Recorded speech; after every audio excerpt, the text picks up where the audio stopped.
Good morning. Thanks for joining me at Coffee with Kory. We had the ribbon cutting at our Brookings office this week. What a fun event that was. Dozens and dozens of people there, lots of great conversations. But what really struck me about it was as Jossie and I are driving into town, we're going through downtown Brookings, and it's a random weekday afternoon.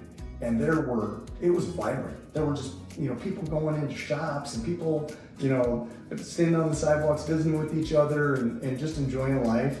And I'm thinking to myself, how blessed are we to be a part of this community? It is, I really enjoy Brookings. It was a fun event. It's a great place to be. And one of the things that really struck me is I was talking with people there at a ribbon cutting. How many people were actually from Brookings, grew up there, they're still there, they're in leadership roles around the community, and just keeping everything moving forward. So if the experience can continue to be a part of that, we'll be pretty fortunate. And so if you're in the Brookings community, feel free to stop into the Experience office. We're downtown, and Rochelle and Shaylee would love to visit with you about not just real estate, but just everything that's going on up there in Brookings. It's a great place to be.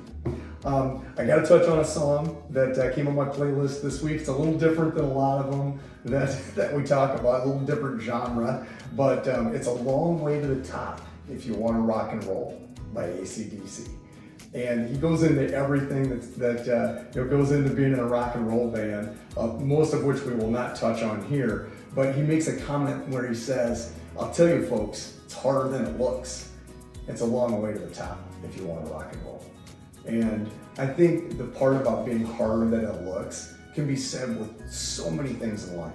And especially in today's age where social media is so prevalent, and you're getting little snippets of people's lives, and they're the best parts. They're the parts where they're not showing how hard they're working to achieve this or achieve that. It's just celebrating successes, which are wonderful. But it's probably also the reason why when I was growing up, I thought I was going to be in the NFL.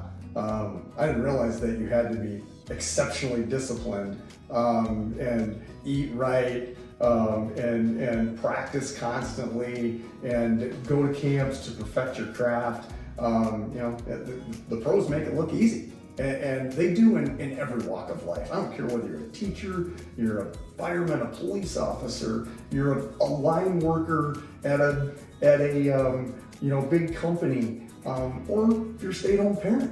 I mean, there are so many things in life where there's rewards and there's successes, and there's things that you talk about or post on social media or get publicized, and you don't think about all the backstory, about all the things that you have to work through to get there. And so we talk about it a lot. Choose something that you love to do, make it your passion, and make your living at that. And but the other side of that coin is not choosing what you want to do because you see somebody else doing it exceptionally well. You got to know there's going to be a lot of hard work involved. And but if you can celebrate and appreciate and enjoy that hard work to get to that next level, to get to the top, as AC/DC said it, then it's all worth it. So thanks for joining me in that conversation, guys. I really appreciate having coffee with you every week, and I hope we'll do it again next week at Coffee with Kory.